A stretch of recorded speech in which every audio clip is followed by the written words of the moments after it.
आत्मबोधको 27औं श्लोकबाट आजको अभ्यास सुरु हुन्छ। हामीले हिजो चाहिँ आत्मा बभासयत्येको बुद्ध्यादीनिन्द्रियाणि च दीपो घटादिवत् स्वात्मा जडैस्तैर्नावभाष्यते हामी यहाँ पुगेका थियौँ। आत्मा बुद्ध्यादीनि इन्द्रियाणि च एकः अवभाषयति। आत्मा एउटैले आफ्ना बुद्धि, मन, अन्तःकरण आदिलाई र इन्द्रियहरूलाई पनि भाषित गर्दछ, तर ती जड वस्तुहरूले भाषित गर्दैनन्। जसरी दीपले घटलाई प्रकाशित गर्दछ तर घटले दीपलाई प्रकाशित गर्न सक्दैन। यसको तात्पर्य के भयो? आत्माले बुद्धिलाई प्रकाशित गर्दछ, किनभने आत्मा चेतन छ, बुद्धि जड छ। जड बुद्धिले चेतन आत्मालाई प्रकाशित गर्न सक्दैन। यो कुरा भयो। अब त्यसो भए जिज्ञासा हुन्छ कि आत्मालाई कसले प्रकाशित गर्दछ त? बुद्धिले यदि प्रकाशित गर्दैन भने आत्माको बोध कसरी हुन्छ? आत्माको प्रकाश कसरी हुन्छ? आत्माको आफ्नो स्वरूपको बोध कसरी हुन्छ?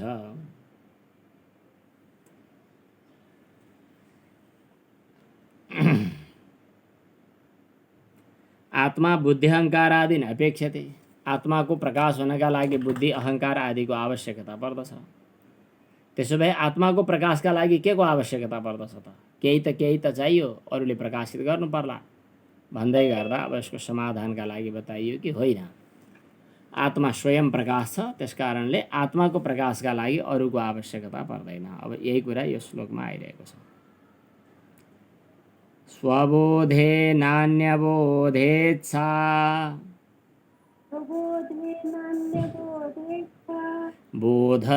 बोधरूपतयात्मनः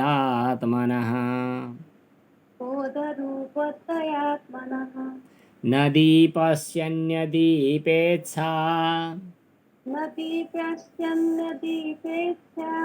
यथा स्वात्मा प्रकाशते।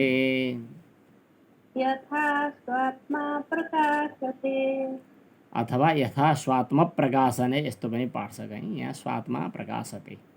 ठिक छ। स्वबोधे अन्यबोधेच्छा न, किनभने आत्मनः बोधरूपतया। यथा दीपस्य अन्यदीपेच्छा न स्वयं प्रकाशरूपत्वात् यथा स्वात्मा प्रकाशते। अब यो अन्तिममा भएको यथा शब्दलाई अगाडि लिएर आउनु। अब यथा दीपस्य अन्यदीपेच्छा न भवति। यथा भनेको जसरी, दीपस्य दोस्रो पंक्ति हो यो।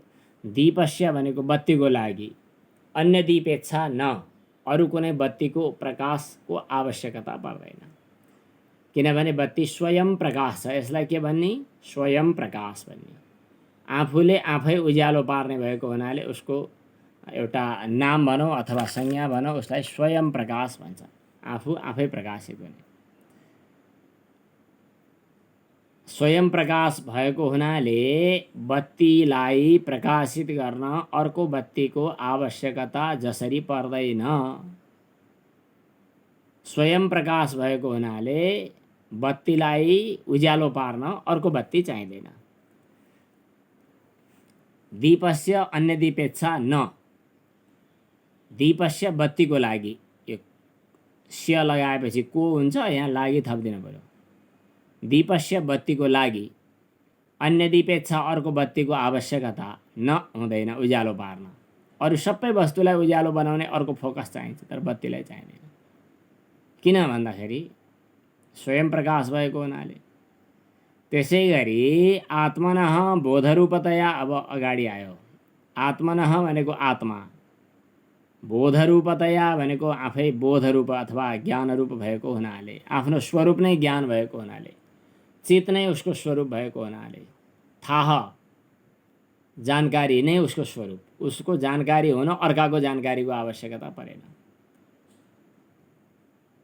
स्वबोध माने बोधरूपतया, आत्मनः आफ्नै बोधरूपतया भनेको ज्ञानरूप भएको हुनाले स्वबोधे आफ्नो बोधका लागि, अन्य बोधेच्छा भनेको अरू कुनै बोधको अथवा माने जानकारीको अथवा ज्ञानवान पदार्थको अथवा प्रकाशक पदार्थको, ज्ञान प्रकाश दीपको ज्ञान रूपी प्रकाश छर्ने फोकसको न अपेक्षा भवति, आवश्यकता हुँदैन।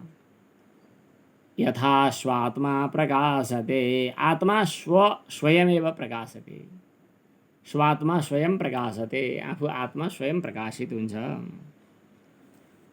अब यहाँनेरि आत्मा बोधरूप छ भन्ने कुरा आयो। आफ्नो स्वरूप नै बोध हो, पहिला पनि हामीले चर्चा गरिसक्यौँ। उसको स्वरूप नै चेतना हो, उसको स्वरूप नै जानकारी हो। उसको चेतनाको अलिकति अंश पाएर, त्यसको चेतनाको अलिकति छाया पाएर, प्रतिबिम्ब पाएर अरू चेतनावान बनेका हुन्। सूर्यको अलिकति प्रकाश पाएर अरू अरू पदार्थहरूले प्रकाश छरेका हुन्। म कहाँ सोलर बत्ती बलिरहेको छ, बिजुली गइहाल्यो भने सोलर बत्ती बल्छ। सोलर बत्ती सूर्यको किरणबाट प्रत्यक्ष रूपमा खिचेर ल्याइएको चिज। सोलर त सूर्यको किरणबाट आयो, त्यसबाहेक अरू पदार्थहरू पनि, अरू वस्तुहरू पनि। क्यालकुलेटर चार्ज हुनका लागि, घडी चार्ज हुनका लागि, अचेल त मोबाइल चार्ज हुने समेत व्यवस्था भएको छ सौर प्रकाशबाट। भनेपछि अथवा सौर प्रकाश सिधै सूर्यको प्रकाश नआए पनि अग्नि मार्फत आउने पनि प्रकाश, विद्युत शक्ति मार्फत आउने एनर्जी, ऊर्जाको रूपमा आउने प्रकाश,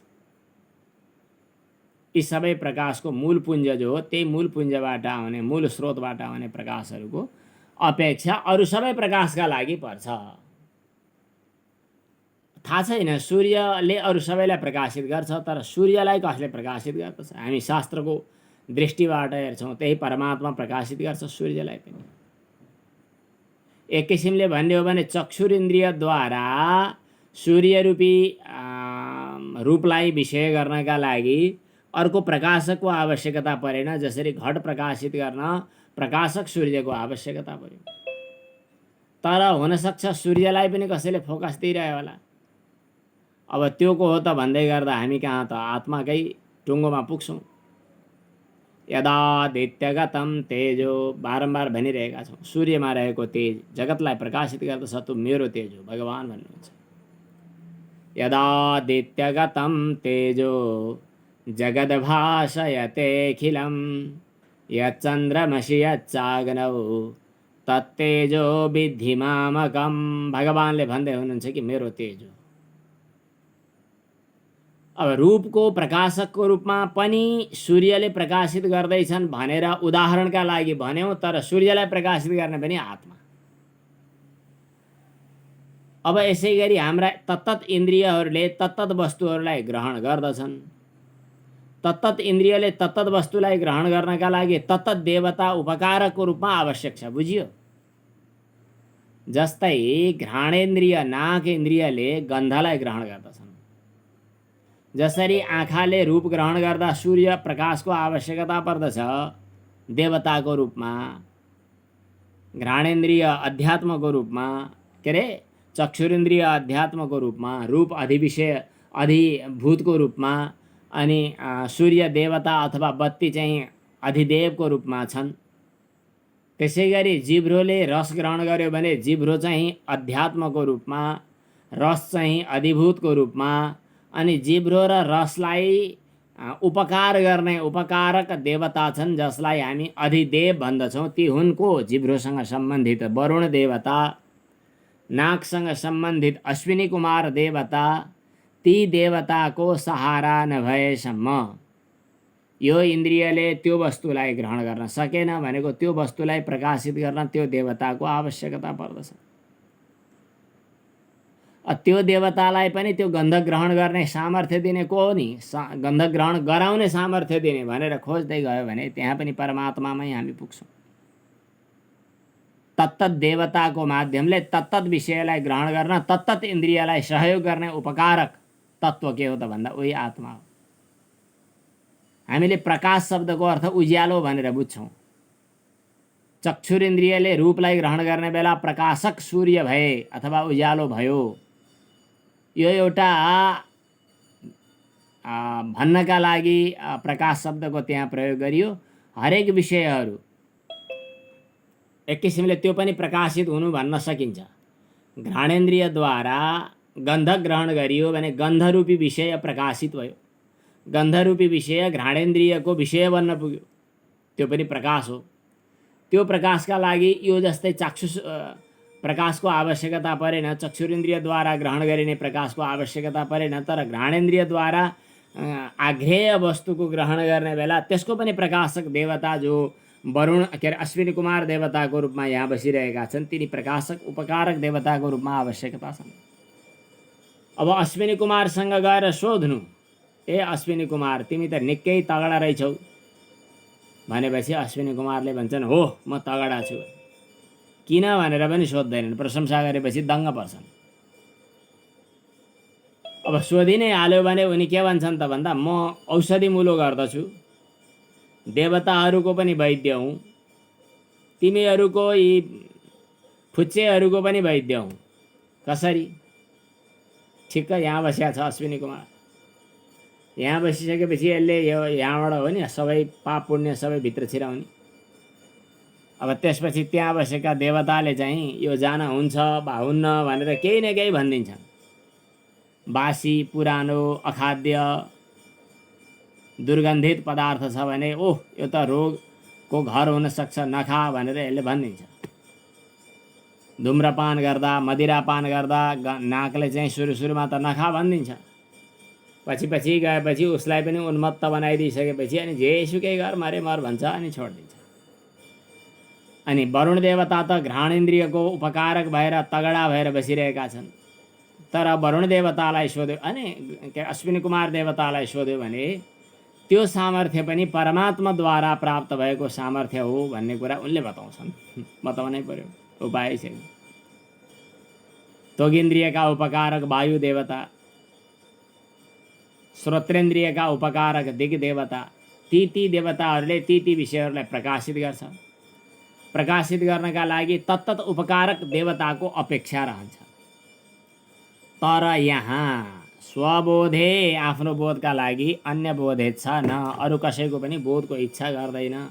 किन? आत्मनः बोधरूपतया, स्वयं आत्माले स्वयं बोधरूप भएको हुनाले अर्कोको प्रकाशकको आवश्यकता महसुस गर्दैन।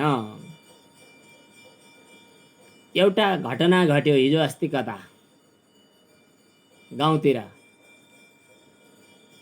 अनि त्यो घटनालाई प्रहरी कहाँ रिपोर्ट गरियो। प्रहरीले रिपोर्ट लेख्यो। रिपोर्ट लेखाउने बेलामा उसले भन्छ साक्षीको। रिपोर्ट लेखाउने मान्छेले भन्यो साक्षी चाहिँ म खोजेर लिएर आउँछु, म चाहिँ होइन, मलाई उसले भनेको भन्यो। अर्को एउटा रामलाई श्यामले भनेको भनेर श्यामलाई देखायो। अब श्यामलाई लगेर हाजिर गराइयो अनि श्यामलाई सोधियो तिमीले घटना घटेको देखेको हो, यसले हत्या गरेको तिमीलाई थाहा छ? श्यामले भन्न थाल्यो हजुर मैले पनि सुनेको हो, मलाई चाहिँ भन्थ्यो मेरो अर्को साथी छ उसले भनेको। कसले त? हरिले भनेको। अब हरिलाई बोलाइयो, ए हरि तैँले देखेको भनेर भन्दा मैले पनि होइन, मलाई चाहिँ त्यो विष्णुले भनेको। उसले उसलाई देखाउँछ, उसले उसलाई देखाउँछ। जबसम्म अर्कोलाई देखाइन्छ तबसम्म घटना प्रमाणित हुँदैन, घटनाको साक्षी भएर बस्न पाइँदैन। खुद मैले देखेको हो भनिसकेपछि तिमीलाई देखाउने को नि भनेर सोधिँदैन। मैले देखेँ भनेपछि त देखेँ सकियो। जसले आफैले थाहा पायो। अब त्यसका लागि फेरि अर्को कोही उसको आवश्यकता पर्दैन। कतिपय बाह्य वस्तुहरूमा अरू प्रकाशक, अरू साक्षी, अरू चिजहरूको आवश्यकता पर्दछ। खुद आफैले अनुभव गरेका चिजलाई चाहिँ केही आवश्यकता पर्दैन। अब प्रमाणकै कुराहरू गरौँ। प्रत्यक्ष प्रमाण चाहिँ अरू प्रमाणभन्दा मुख्य मानिन्छ। अनुमान प्रमाणभन्दा पनि प्रत्यक्ष प्रमाण मुख्य हुन्छ। उपमान प्रमाणभन्दा पनि प्रत्यक्ष प्रमाण मुख्य हुन्छ। शब्द प्रमाणभन्दा पनि प्रत्यक्ष प्रमाण मुख्य हुन्छ। अब प्रत्यक्ष प्रमाणका लागि चाहिँ आँखा, अब आँखाका लागि चाहिँ मन, मनका लागि बुद्धि, यिनीहरू आवश्यक पर्दछन्। नत्र भने कोही मान्छेले भन्यो कि म यो घटनाको देख्नेवाला खुद साक्षी म नै हुँ, आफूलाई साक्षीको रूपमा उपस्थित गरायो। तर अर्को व्यक्तिले भन्यो कि यो मान्छे साक्षी त के भन्नु र, यसलाई यो पुरै खुस्किसकेको छ, यो छैन यसको, यस्तोले भनेर साक्षी हुन सक्दैन भनिदिएपछि हो भनेर सोध्छ अदालतमा। अनि त्यसपछि चाहिँ होइन, म मानसिक रूपमा पूर्ण स्वस्थ छु, मैले सोचे सम्झेर विचार गरेर भनेको हो, म मन बुद्धि ठिक रहेको अवस्थामा म कुनै पनि दुर्व्यसन सेवन नगरेको र म कुनै पनि मानसिक सन्तुलन नबिग्रिएको, मैले माथि लेखेको बेहोरा ठिक साँचो हो, झुटो ठहरेमा कानुन बमोजिम सहन बुझाउन तयार छु भनेर सही गर्छ। यदि त्यसै बेला उसको मानसिक सन्तुलन बिग्रेको प्रमाणपत्र पेश भयो भने उसका भनाइहरू सब फेल खान्छ, डक्टरले प्रमाणित गर्यो भने। यसको मतलब के हो त भन्दा, इन्द्रियद्वारा प्रमाणित गरिएको वस्तुलाई प्रत्यक्ष भनिन्छ। इन्द्रियैहि अर्थोपलब्धिर्जागरितम्, अथवा इन्द्रियद्वारा विषयको सन्निकर्षद्वारा इन्द्रियार्थ सन्निकर्षजन्यम ज्ञानम प्रत्यक्षम, इन्द्रिय र विषयको सम्बन्धबाट उत्पन्न भएको ज्ञानलाई प्रत्यक्ष भनिन्छ। इन्द्रिय अर्थात् आँखा ठिक छ, विषय वस्तु अगाडि ठिक छ, तर त्यहाँनेरि मन सन्तुलन ठिक छैन भनेदेखि इन्द्रियार्थ सन्निकर्षजन्यम ज्ञानम प्रत्यक्षम यो फेल खायो। यसको मतलब के हो, इन्द्रियलाई प्रकाशित गर्नलाई मन आवश्यक पर्यो। अब मनलाई पनि प्रकाशित गर्नका लागि बुद्धि आवश्यक पर्यो। अब बुद्धिलाई पनि प्रकाशित गर्नका लागि को आवश्यक पर्यो, खोजी गर्दै गर्दै जाउँ। अब यसको तात्पर्य चाहिँ त्यसलाई प्रकाशित गर्नका लागि अर्को त्यो चाहिन्छ। बुद्धिलाई प्रकाशित गर्न पनि बुद्धि चाहिन्छ, किनभने मैले त्यतिखेर त्यो ठिक बुद्धिले काम गरिरहेको थिएँ भनेर बुद्धिलाई प्रकाशित गर्न अर्को बुद्धि चाहियो कि चाहिएन? त्यसो भए अब दोस्रो बुद्धिलाई प्रकाशित गर्न बुद्धि चाहियो कि चाहिएन? तेस्रो बुद्धि चाहियो। तेस्रो बुद्धिलाई प्रकाशित गर्न अर्को चाहियो, चौथो चाहियो, चौथोलाई प्रकाशित गर्न पाँचौँ चाहियो। यस किसिमको हिसाब किताब गर्दै लैजाने हो भने यसलाई भन्छन् अनवस्था। अनवस्था भनेको कहिल्यै पनि टुङ्गो नलाग्ने, कहिल्यै पनि सीमा अन्त्य नहुने, यो दोष हो। यसलाई दोष भनेर मानिन्छ।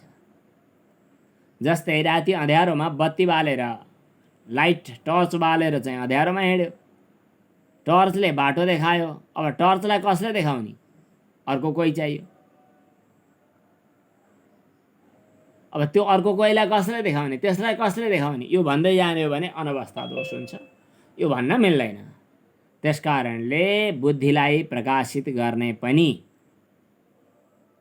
तिमी एक दुई स्टेप जान्छौ भने जान सक्छौ, तर भए पनि बुद्धिलाई प्रकाशित गर्ने बुद्धिवृत्ति हुन्छ अर्को, बुद्ध्यन्तर। अब त्यसलाई पनि प्रकाशित गर्ने भन्दै भन्दै अनवस्था दोष हुनेतिर जान मिल्दैन। त्यसलाई प्रकाशित गर्ने आत्मा हो भनेर भन्नुपर्दछ। बुद्धि वृत्ति भन्छौ नि, हो त्यो वृत्ति अवच्छिन्न पनि चैतन्य नै हुन्छ। वृत्तिभित्र पनि चैतन्य नै हुनुपर्दछ। चैतन्यकै एउटा कुनै न कुनै एउटा अंश त्यहाँ घुसेको हुनुपर्दछ। घटपटादि विषयहरूलाई प्रकाशित गर्नका लागि बुद्धि वृत्तिको आवश्यकता पर्यो। बुद्धि वृत्तिलाई प्रकाशित गर्ने साक्षी चैतन्य हो। त्यसकारणले वृत्ति साक्षी भाष्य भनेर बताइएको छ। अब त्यसलाई प्रकाशित गर्ने अर्को कुनै छैन, यतिमा टुङ्ग्याउने हो, त्यहाँभन्दा बढी बोल्ने होइन। घटपटादि पदार्थहरूलाई प्रकाशित गर्नका लागि आँखा इन्द्रिय चाहियो। इन्द्रियलाई प्रकाशित गर्न अब मन बुद्धि दुईटा मानौँ भने मन चाहियो। मनलाई प्रकाशित गर्न बुद्धि चाहियो। बुद्धिलाई प्रकाशित गर्नका लागि प्रकाशक वृत्ति चाहियो, अथवा बुद्धि वृत्ति जो हो त्यो वृत्ति भइसकेपछि त्यो वृत्ति जो हो त्यसलाई साक्षीले प्रकाशित गर्दछ। त्यहाँ वृत्त्यन्तरको आवश्यकता मान्न मिल्दैन। अनि त्यो साक्षी जो हो त्यो स्वयं प्रकाश छ। अब साक्षीलाई पनि प्रकाशित गर्न अर्को कोही चाहिन्छ भन्ने हठ नगर्नु। हामीले अघि दृष्टान्तमा त वहाँ कहाँ पुर्याइसकेका छौँ, तर लौकिक रूपमा हेर्दाखेरि बत्तीले अरू वस्तुलाई प्रकाशित गर्दछ। बत्तीलाई प्रकाशित गर्न अर्को वस्तुको आवश्यकता पर्दैन। यही कुरा बताउनका लागि हामी आत्मालाई स्वयं प्रकाश भनेर बताउँछौँ। स्वयं प्रकाश, स्वयं प्रकाश, आफै प्रकाशित हुनेवाला। त्यसैले त्यसलाई प्रज्ञान घनः पनि भनिन्छ। प्रज्ञान घनः आत्माको लक्षण, त्यो प्रज्ञान घन छ। प्रज्ञान घन भनेको स्वयं पूर्ण प्रज्ञा हो। त्यहाँ उपाधि छैनन्। यो उपाधिको निषेध हो। प्रज्ञान घन इत्यात्म लक्षणं सत्यसूचकम् अनुद्यौपाधिकस्यैव कथयन्ति विनाशनम्। औपाधिक कल्पनालाई त्यागेर, उपाधिलाई परित्याग गरेर आत्माको आफ्नो स्वरूप नै प्रज्ञा हो। प्रज्ञान घन स्वरूप भयो आत्मा। अतः आत्माको प्रज्ञा स्वरूप, आत्माको प्रकाश स्वरूप, आत्माको स्वयं प्रकाश भाव जो हो, त्यही स्वयं प्रकाशत्वका कारणले गर्दा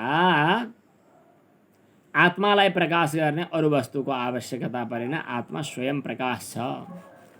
स्वबोधे नान्य बोधेच्छा। आत्माको बोधका लागि अर्को बोधको आवश्यकता पर्दैन। स्वबोधे, आत्माको बोधका लागि न अन्य बोध इच्छा, अर्को बोधको इच्छा आवश्यक पर्दैन। अर्को प्रकाशक कुनै चिज चाहिँदैन। आत्मा स्वयं प्रकाशते यथा दीपस्य अन्य दीपेच्छा न भवति तथा आत्मनः स्वयं प्रकाशस्य आत्मनः प्रकाशकस्य अन्यस्य आवश्यकता नास्ति। ऊ स्वयं बोधहरू भएको हुनाले।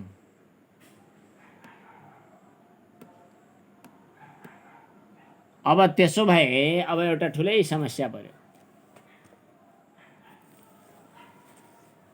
आत्मा स्वयं प्रकाश छ भने, आत्मा स्वयं ज्ञान स्वरूप छ भने, आत्मा स्वयं ज्ञान स्वरूप छ, आफ्नो ज्ञान प्राप्त भएपछि मुक्ति हुन्छ।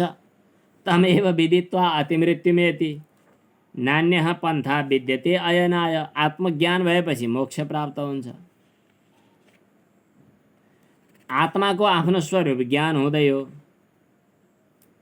ज्ञान स्वरूप आत्मा भइसकेपछि र आत्माको आफ्नो स्वरूप ज्ञान भइसकेपछि अब ज्ञान प्राप्त गर्नका लागि, माने मोक्षका लागि ज्ञान चाहियो, ज्ञानका लागि साधनाहरू चाहियो भन्ने यी विभिन्न झन्झट झमेला किन भन्ने कुरा आयो।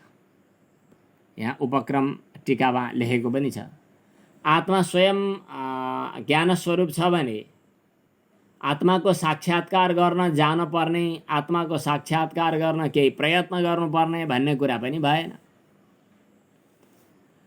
माने शास्त्रहरूमा, पुराणहरूमा पनि यस्तो प्रसङ्ग आउँछ कि पानी पिउनका लागि जलाशयमा जानु पर्दछ, किनभने जलाशयमा पानी हुन्छ, यहाँ पानी छैन। तर आत्मा प्राप्त गर्नका लागि, परमात्मा प्राप्त गर्नका लागि कहीँ जानु पर्दैन, किनभने परमात्मा सर्वत्र व्यापक हुनुहुन्छ, सर्वत्र पूर्ण हुनुहुन्छ। त्यसैले परमात्माको खोजीका लागि कहीँ जानु आवश्यक छैन। जान्छौँ भलै हामी अलिकति एउटा मनको एकाग्रता होस् भन्ने विभिन्न कुराहरूले, बाह्य विषयवस्तुहरूको झन्झट झमेलाबाट मुक्त हुन सकौँ भन्ने सोचेर हामी मन्दिर आदिमा जान्छौँ। जानुको निषेध गरेको होइन, तर निषेध के को भने मन्दिरमा मात्र परमात्मा छ भन्ने भावको निषेध शास्त्रले गरेकै छ। ऊ सर्वत्र व्यापक छ। जसरी पानी पिउने इच्छा भएको व्यक्ति पानी पिउनका लागि अन्यत्र जान्छ, त्यसै गरी परमात्मा प्राप्त गर्ने इच्छा गरेको व्यक्ति परमात्मा प्राप्त गर्नका लागि कहीँ जाँदैन, किनभने कहीँ गएर पाइनेवाला छैन। किन? ऊ पूर्ण छ, व्यापक छ, सर्वत्र छ। जसरी सर्वत्र व्यापक भएको आत्माको खोजीका लागि मन्दिर आदिमा अथवा कहीँ अन्यत्र जानु आवश्यक छ साधनाको क्रममा, तर सिद्धिका क्रममा जानु आवश्यक छैन भनिन्छ। त्यसै गरी आत्मा स्वयं बोधहरू भएको हुनाले आत्मज्ञानका लागि कुनै साधनको आवश्यकता छैन। यसको मतलब के भयो त भन्दा कुनै साधन प्रयत्न नगरिकन स्वयं बोधस्वरूप, स्वयं मुक्त स्वरूप भएपछि मुक्त भइ नै हाल्यो। त्यसो हो भने शास्त्रले बताएका श्रवण, मनन, निधि, ध्यासन जस्ता साधनहरूको के अर्थ? अनि बताइयो नि के इज्याचार, दमा, हिंसा, यज्ञ गर्नु, सदाचार गर्नु, इन्द्रिय निग्रह गर्नु, अहिंसा गर्नु, दान, स्वाध्याय इत्यादि कर्महरू गर्नु, यी जे झन्झट झमेलाका कुराहरू छन्, यिनीहरू किन गर्ने? प्रयत्न किन गर्ने? मुक्ति स्वतः भयो, किन? स्वयं ज्ञानरूप छ। स्वयं ज्ञानरूप भइसकेपछि आफ्नो स्वबोध भइहाल्यो, आफूलाई थाहा पाएकै छ, साधनहरू किन आवश्यक पर्यो? सबै साधनहरू बेकार छन् भन्ने अब यहाँ प्रश्न आयो।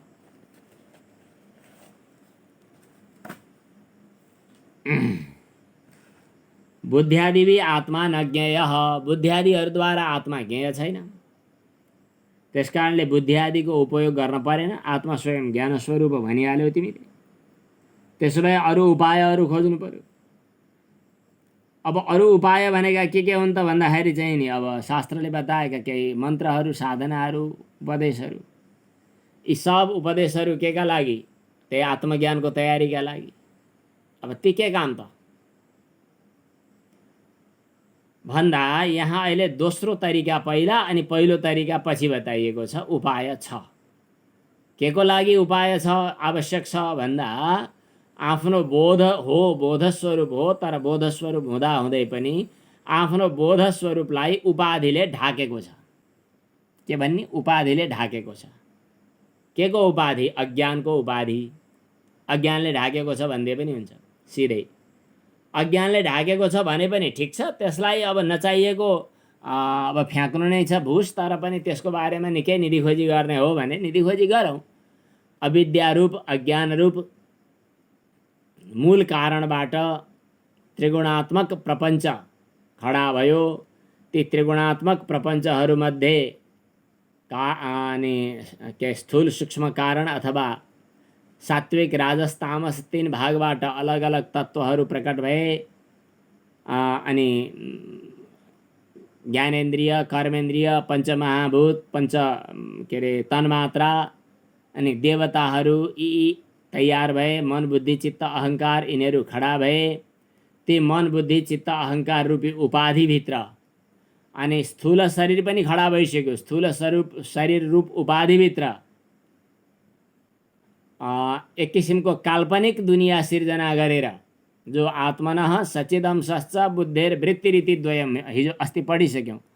आत्माको सदंश र चिदंश र अनि बुद्धिको चाहिँ वृत्ति, अज्ञान वृत्ति, यिनीहरूको साँठगाँठबाट जो जीवभाव अथवा चिदाभास खडा भयो हो, त्यो चिदाभास खडा भयो भन्ने बित्तिकै त्यहाँनेरि थरी थरीका उपाधिहरूले घेरा हालेको र वास्तविक आफ्नो बोधस्वरूप प्रकट नभएको र अज्ञानले चाहिँ विभिन्न किसिमका उपाधिहरू चाहिँ देखा परेको परिस्थिति छ।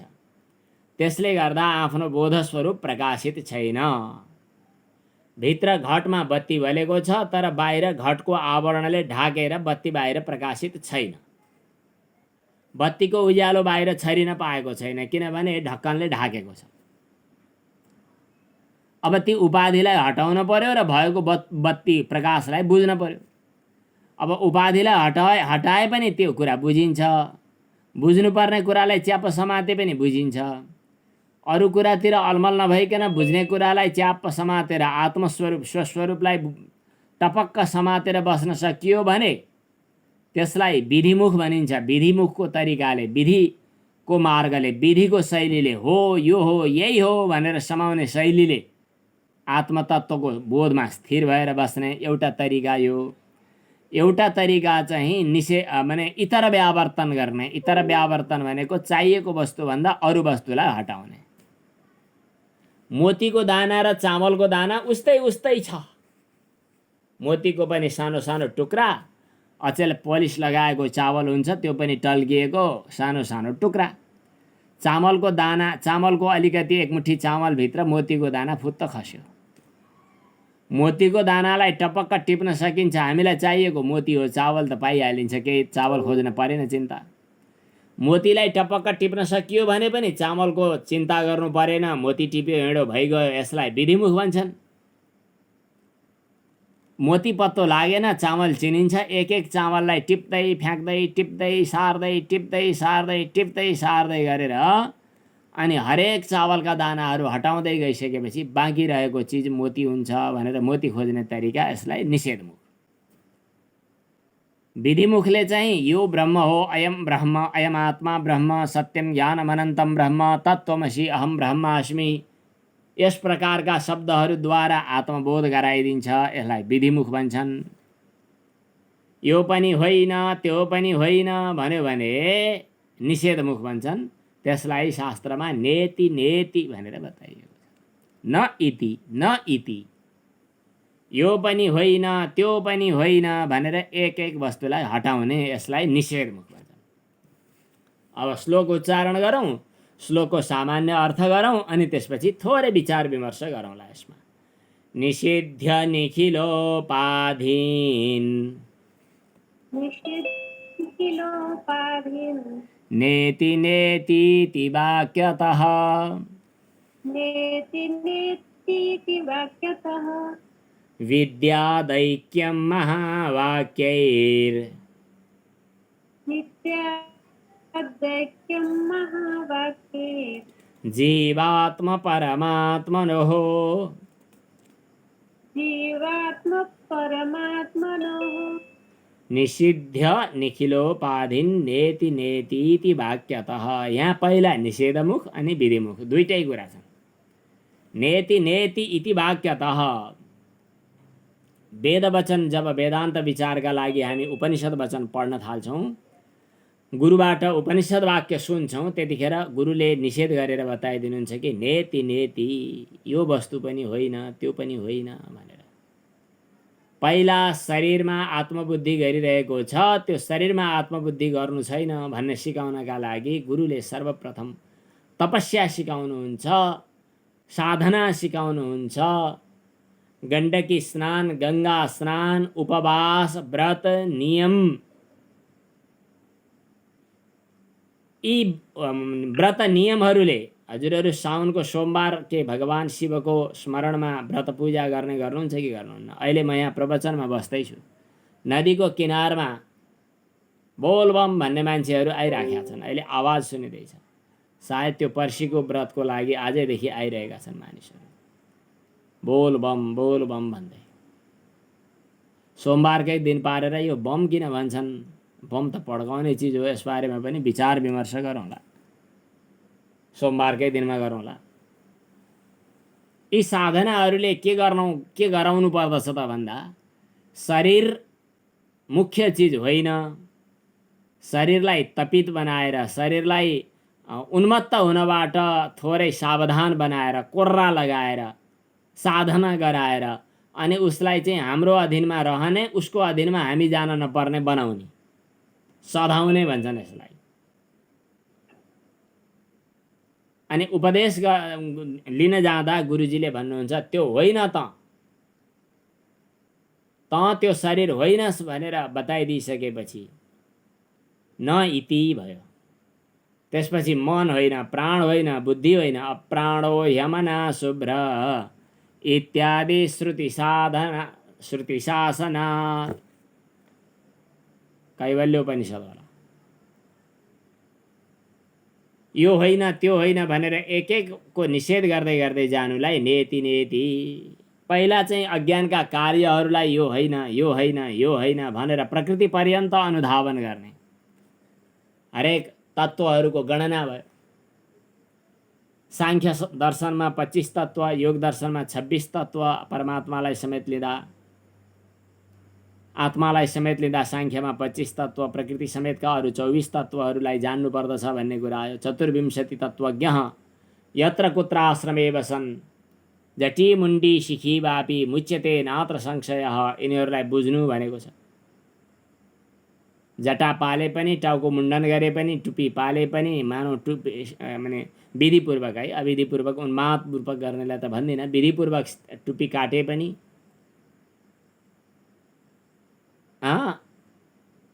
जटी मुण्डी शिखी वापी मुच्यते नात्र संशयः, उमुक्ति हुन्छ। 24 तत्त्वज्ञ यत्र कुत्र आश्रमे बसन्, यी तत्त्वहरूको कुरा आयो। अब शैव दर्शनमा गएर कुरा गर्दाखेरि 36 तत्त्वहरूको कुरा आउँछ। 36 तत्त्व, पाँचवटै मात्रै लिएर पञ्चतत्त्व भनी भन्न सकिन्छ। पृथ्वी जल तेज वायु आकाशलाई पञ्चमहाभूतलाई कहीँ कहीँ पञ्चतत्त्व पनि भनिन्छ, कहीँ 16 तत्त्व, कहीँ 25 तत्त्व, कहीँ 36 तत्त्व, अझै बढी बनाउन सकिएला। 100औं तत्त्व होला, 48 तत्त्व होला, 50 तत्त्व होला। कति तत्त्व हुन्, यी तत्त्वको हिसाब किताब पनि अलि अलमलै रहेछ कि क्या हो भनेर उद्धवले भगवान कृष्णलाई सोध्नु भएको छ भागवतको 11 स्कन्धमा। भगवान कृष्णले भन्नुभयो त्यो एउटा भन्ने तरिका मात्रै हो, वदताम किम्नु दुर्घटम, हिसाब किताब गरेर टुक्रा टाक्री परेर रौँ चिराएर हेर्दै गर्दा रौँका कति चिरा हुने यसको कुनै महत्त्व छैन, जति चिरा बनाए पनि केही छैन, उनीहरू राजी खुसी, केही छैन। रौँलाई चिरेर कतिवटा चिरा भए भनेर टाउको दुखाउनुको कुनै तुक छैन। संस्कृत पढ्दा श्लोक पढ्दा गुरुहरूले नीतिशास्त्रमा माने नीति श्लोकको रूपमा एउटा श्लोक बताउनुहुन्थ्यो, काकस्य कति वा दन्ताः, कागका कतिवटा दाँत छन् खोजी गर्ने अरे। अचेल त लामखुट्टेका कति दाँत हुन्छन्, गन्दै थिए कता। अचेल लामखुट्टेका सबैभन्दा धेरै दाँत हुन्छन् भने जस्तो सुन्थेँ, हो कि होइन कुनै 100वटा कि कति भन्थे। किन चाहियो तिमीलाई? काकस्य कति वा दन्ता मेषस्याण्डं कियत् फलम् गर्धवे कति रोमाणी। अब गधाका कति रौँ छन्, यसका कति छन्, उसका कति छन्। मूर्खस्यैषा विचारणा, यस्तो विचार गर्नुको खासै अर्थ त छैन। चाहिने कुरा खोजी गर्ने, नचाहिने कुरा किन खोजी गर्ने? चाहिने कुरा हो आत्मस्वरूपको बोध। आत्मस्वरूपको बोधका क्रममा आएका झाडी जङ्गल पन्छाउनका लागि, आएका उपाधि पन्छाउनका लागि केही गणना गऱ्यौँ। जति गणना गर्दा तिम्रा उपाधिहरू समेटिन्छन् त्यति गणना गर, तर तिनलाई पन्छाउ। नेति नेति इति वाक्यतः। हटाऊ। पहिला त अज्ञानका कार्यहरूलाई हटाऊ, अनि त्यो सबै अज्ञानका कार्यहरू जन्माउनेवाला जो छ नि त्यो मूल कारण शरीर भन्यौँ हामीले। अज्ञान शरीर, अज्ञानमेवास्य हि मूल कारणम, रामगीता। सबैको मूल कारण अज्ञान। तद्हानमेवास्य विधौ विधीयते। हाम्रो प्रयत्न कुनै ज्ञान प्राप्त गर्नु होइन, किन ज्ञान त आफ्नो स्वरूप हो, के को पाउनु। प्राप्त भइरहेको ज्ञानलाई ढाक्ने, अज्ञानलाई धपाइदिनु। ज्ञान त आफ्नै स्वरूपमा छँदैछ। तद्हानमेवास्य विधौ विधीयते। अज्ञानको हान, त्यही कुरा बताउनका लागि नेति नेति दुई पटक उच्चारण गरौँ। एक पटक माया र एक पटक मायाको कार्य, दुईटैलाई। श्रद्धेय स्वामी रामानन्दजीले भन्नुहुन्थ्यो कि दुईटा बम पड्काउने। एउटा बमले सम्पूर्ण संसार, सृष्टि, प्रपञ्च, दृश्य जगतलाई ध्वस्त पारिदिने, नेति एटम बम, विश्व ध्वस्त पारिदिने। श्रुति माताले दिएको यो बम। अनि सब यो प्रपञ्चलाई ध्वस्त गरे पनि प्रपञ्चलाई सृष्टि गर्ने अर्को अविद्या त बाँकी नै छ। त्यो बाँकी रहेसम्म अहिले ध्वस्त भएको सृष्टि फेरि प्रकट भइदिन्छ। अब त्यो मूल कारणलाई पनि नष्ट गरिदिने। त्यसकारण दुई पटक नेति नेति इति वाक्यतः। नेति नेति। भगवान विष्णुले वामन अवतार लिनुभयो। बलिराजा कहाँ भिक्षा माग्न जानुभयो। बलिराजा भिक्षा दिन तयार भएर आए, तर उनका गुरु थिए शुक्राचार्य। शुक्राचार्यले भने के राजा अहिले हतार हतार दान दिने काम नगर। बलिले विचार गरे, दिन्छु भनिहालेँ, म दिन्छु। गुरुजी माफ गर्नु होला, म त दिन्छु। कति चाहियो माग्न आउने बटुकसँग सोधे बलिले। बटुकले भने धेरै किन चाहियो र 3 पयर जमिन भए पुग्छ। बलिले भन्यो भइहाल्छ नि, म दिन्छु, किन नदिनु। आफ्ना गुरुले भनेको टेरेन त्यहाँनिर। यो शुक्र नीति हो। शुक्र नीतिले सब छोडेर ज्ञान साधना मार्गमा लाग्नुहुन्छ भन्दैन। व्यवहार गर है, अहिले ख्याल गर। अहिले चाहिँ वेदान्त सुनेर बस्ने बेला भएको छैन। हजुरहरूको समुदायमा चलन थियो कि थिएन मलाई थाहा छैन, मैले सुनेको सानैमा गीता पढे बोलाइन्छ भन्ने सुनि। देवघाटतिर गयो, गुरुकुलमा बस्यो, पहेँलो लुगा पनि लाउँछ, अनि वेदान्त पढ्छ भनिसकेपछि समुदायमा बाहिर त कहाँ हुन्छ त्यस्तो। अहिले बेलै भएको छैन, त्यस्तो गर्ने होइन। सब कुराहरू यो शुक्र नीति हो, शुक्राचार्यको नीति। शुक्राचार्यले भनेका छन् कि भिक्षवे सर्वमोम कुर्वन्। दान दिने बेलामा दिनुहुन्न धेरै, एकदम सीमा बाँधेर कुनै कति प्रतिशत थोरै मात्रै दान दिनुपर्दछ। शुक्र नीति। अनि उसले 3 पयर जमिन दिन तयार भयो। हस् म सङ्कल्प गरेँ भनेर तयार भयो।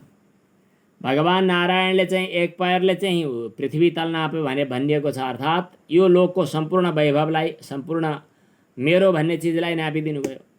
अब उसको केही रहेन। अब केही मरेपछि प्राप्त गर्ने स्वर्ग आदि परलोक, पुण्यलोक, पुण्यलोकको अभिलाषा बाँकी हुन्छ नि मनमा। कतिपय मान्छेहरू यो लोक मारेर पनि परलोकको सुधार गर्न खोज्छन्। गण्डकीमा स्नान गर्न गएको छ, मन्दिरमा गएर पूजाआजा गरेको छ, घन्टी बजाएको छ, धूप बालेको छ, बत्ती बालेको छ, चन्दन अबिर अक्षता फुल पाती धुमधाम गरेको छ। केका लागि? मरेपछि स्वर्गका लागि। केका लागि? गम्मा गम्मी छोरा सन्तान अनि धन सम्पत्ति गाडी, छोराको टिभी, विदेश यात्रा, यस्ता यस्ता वस्तुहरूका लागि। कतिपय यहलौकिक, कतिपय यो लोकका सम्पत्ति सब दान गरेर, मर्ने बेला भइसक्यो सब दान गरेर, नखाई जोगाएर मरणोत्तर लोकका लागि चाहिँ मानिसहरूले तडपिरहेका, तर्सिरहेका हुन्छन्। त्यो चाहिँ अर्को लोक भयो, पुण्यजनित लोक, सुकृतजनित लोक। त्यो पुण्यजनित लोक पनि सङ्कल्प गरेर दोस्रो पैर जमिनको रूपमा उसले दियो। अब रह्यो तेस्रो। अब तेस्रो पैर कहाँ राख्ने त भन्दा दुईटै लोक, यो लोक र परलोक, सब उसको पुण्यद्वारा अर्जित सम्पूर्ण कमाई, पुरुषार्थद्वारा अर्जित र पुण्यद्वारा अर्जित सम्पूर्ण कमाई समाप्त भइसकेपछि अब उसले दिनुपर्ने कुरा केही पनि बाँकी रहेन। अनि भगवानले भन्नुभयो, ए राजा, 2 पैर जमिन त भयो, अब तेस्रो पैर नाप्ने कहाँ? उसले भन्यो, दिनेवाला सबै कुरा दिइसकेँ मैले, दिने वस्तुहरू सबै दिइसकेँ, तर मसँग एउटा सम्पत्ति अझै छ के, जो दिनेवाला हो त्यो बाँकी नै छ, अर्थात् अहङ्कार। पदम तृतीयम कुरु शीर्ष्णि मे निजम, मेरो शिरमा अर्को पैर राख्नुहोस्, म त दिनेवाला हुँ नि, म बाँकी छु नि, दिनुहोस्। अब जब आत्मसमर्पण भयो, यो भक्तिको नवधा भक्तिहरूमध्ये अन्तिम भक्ति जो हो, नवौं भक्ति, श्रवणम कीर्तनम विष्णु स्मरणम पादसेवनम अर्चनम बन्धनम दास्यम सख्यम आत्मनिवेदनम, यो आत्मनिवेदनको भक्ति जो हो, यो भक्तिद्वारा ऊ आफूलाई भगवानमा सुम्पिदियो त, अनि ऊ सबैभन्दा श्रेष्ठतम भक्त बन्यो। यहाँभन्दा अगाडि ऊ बाँधिने परिस्थिति थियो भने अब उसको प्रेम बन्धनमा भगवान स्वयं बाँधिने परिस्थिति सिर्जना भयो। अब भगवान त वैकुण्ठ लोक छोडेर उसको लोकमा नै द्वारपाल भएर बस्नुभयो भन्ने सम्मको कथा आएको छ। यसको तात्पर्य के हो त भन्दाखेरि सम्पूर्ण जो अहङ्कार माने दोस्रो नेतिले, पहिलो नेतिले चाहिँ सम्पूर्ण अज्ञानजनित सृष्टि प्रपञ्चहरू, कार्यहरू, कार्य समुदाय सम्पूर्ण यावत समर्पित भयो भने दोस्रो नेतिले कर्तृत्व भाव, दोस्रो नेतिले मन बुद्धि चित्त अहङ्कारको सम्बन्ध, दोस्रो नेतिले अज्ञान, प्रकृति मूल कारण, अज्ञानमेवास्य हि मूल कारणम, त्यो समेत माया र मायाको कार्य दुईटैलाई ध्वस्त गरिदिने। अनि बाँकी के रहन्छ भन्नु पर्दैन त्यहाँनेरि, तदेको वशिष्ठः शिवः केवलोऽहम्, त्यसपछि बस उही परम आत्म तत्व शिव तत्व मात्र बाँकी रहन्छ। शान्तम शिवम अद्वैतम चतुर्थम मन्यन्ते स आत्मा। अब त्यसपछि अरू कुनै खोज्नुपर्ने कुरा बाँकी रहेन। यो कुरा नेतिको शैलीबाट पनि जान सकिन्छ। भागवतमा शेष भगवानको कथा आउँछ। भगवान कहाँ बस्नुहुन्छ रे, भगवानको आश्रय कहाँ हो रे भनेर सोध्यो भने शेषावतार भगवानमाथि विष्णु सुत्नु भएको। अब नागपञ्चमी आउँछ, नागपञ्चमीमा शेषशाही भगवान, शेषको पूजा हुन्छ। के हो शेष? शेष शब्दको अर्थ कहिले सुन्नुभयो, याद गर्नुभयो? सर्प भनेर भनिरहनुहुन्छ, नाग भनेर भनिरह। गच्छतीति गह, न गच्छतीति अग, न अग नाग। यहाँ प्रकृत प्रसङ्गमा शेष शब्दको अर्थ जो बाँकी रहन्छ। अनात्म पदार्थहरूलाई एक एक गरी टिप्दै फ्याक्दै टिप्दै फ्याक्दै टिप्दै फ्याक्दै गरिसकेपछि अनात्म पदार्थहरू यो यो यो यो भनेर अङ्कित गर्न मिल्ने पदार्थहरूलाई बुझेर अलग पृथक्करण गर्दै गर्दै गरिसकेपछि अतद व्यावृत्ति भन्छन्। अतद व्यावृत्ति रूपेण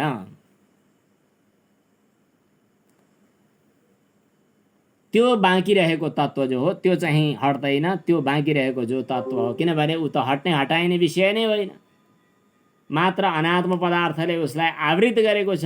आवरण भङ्ग गरिदिएपछि वस्तुतः वस्तु प्रकाशित हुन्छ। त्यही प्रकाशित हुनेवाला वस्तु जो हो त्यो वस्तु नै परमात्मा हो। त्यसैलाई शेष भन्छन्। हो त्यही अनात्म पदार्थहरूको पृथक्करण गरेपछि बाँकी जो रह्यो त्यसलाई शेष भनिन्छ। त्यही परमात्माको, विष्णुको, विष्णु माने व्यापक परम तत्त्वको, त्यही शिव तत्व जो कल्याणमय पूर्ण स्वरूप सत्यम शिवम सुन्दरम पूर्ण आत्मा परम आत्मा हो, त्यो पूर्ण परमात्माको त्यहाँ अनुभव हुन्छ। त्यही त हो भगवान् विष्णु शेषमाथि सुत्नु भएको छ, शेषमाथि विराजमान हुनुभएको छ। विष्णु शब्दको अर्थ नै त्यो कि व्यापक। विष प्रवेशने विशन्ति सर्वाणि भूतानि यस्मिन् विशति सर्वेषु भूतेषु यः यस्मिन् सर्वाणि भूतानि आत्मन्येवानुपश्यति सर्वभूतेषु चात्मानं ततो न विजुगुप्सते। यस्मिन् सर्वाणि भूतानि आत्मैवाभूत विजानतः तत्र को मोहः कः शोकः एकत्वमनुपश्यति। निषिद्ध निखिलोपाधिन, यही कुरा यो श्लोकमा वर्णन गरिएको छ कि निखिलोपाधिन सम्पूर्ण उपाधिहरूलाई, निषिद्ध भनेको निषेध गरेर, सम्पूर्ण उपाधिहरूलाई निषेध गरेर हटाएर त्याग्ने कुरा शास्त्रमा आयो। त्याग, म त्याग, मेरो त्याग, शरीर त्याग, मन त्याग, बुद्धि त्याग, प्राण त्याग, अहंकार त्याग, मन त्याग, सबैलाई त्याग। त्याग अनि त्याग्छु भन्ने कुरा पनि त्याग। जसले त्याग्दैछ त्यसलाई त्यागकर्ताको रूपमा अनुभव गर्ने प्रवृत्तिलाई पनि त्याग।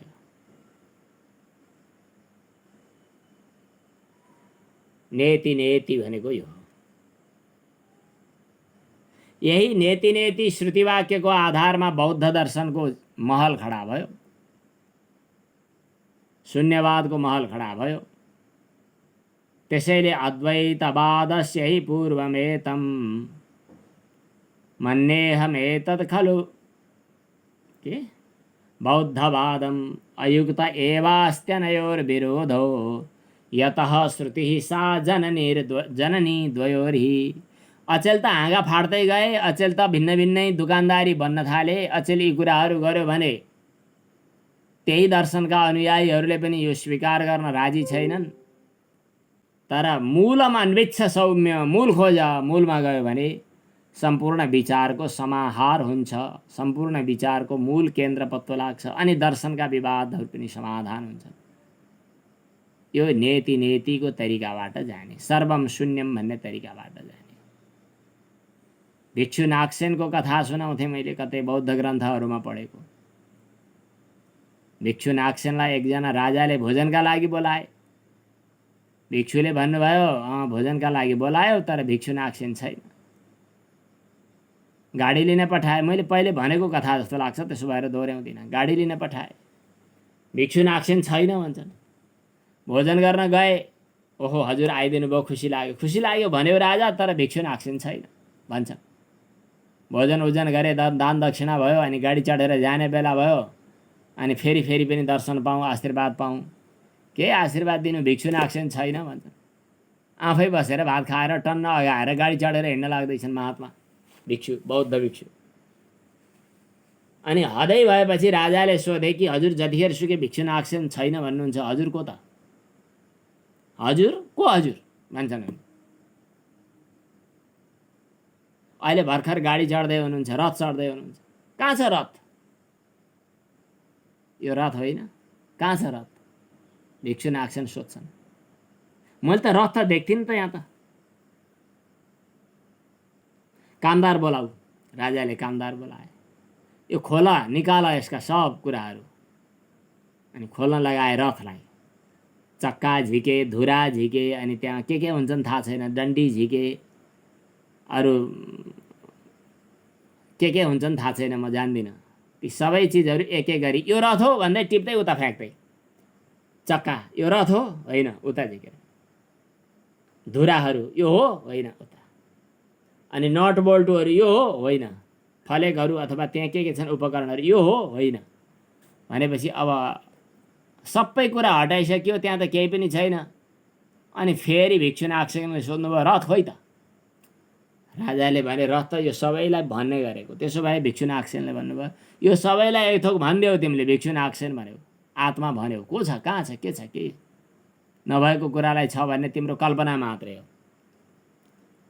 अनि स्कन्द पञ्चक भन्छन्, संज्ञा स्कन्द, रूप स्कन्द, वेदना स्कन्द इत्यादि के स्कन्द पञ्चक। स्कन्द पञ्चकको समुदायलाई आत्मा भनियो, त्यसबाहेक आत्मा कहाँ छ र भन्ने कुराको निष्कर्ष निस्क्यो। अनि अनात्मवाद सिद्धान्तको रूपमा बाहिर प्रकट भयो। तर बताउन खोजेको के थियो त भन्दा अनात्मालाई हटाउने, अनात्मालाई निषेध गर्ने सिद्धान्तको मूल धारणा थियो। त्यसैलाई चाहिँ सर्वम शून्यम भनेर बताइयो। तर शून्यम भन्नु पूर्णमद भन्नु त एउटै हो, शून्यको सिद्धान्त र पूर्णको सिद्धान्त। पूर्णमदः पूर्णमिदं पूर्ण बेला पनि भइसक्यो।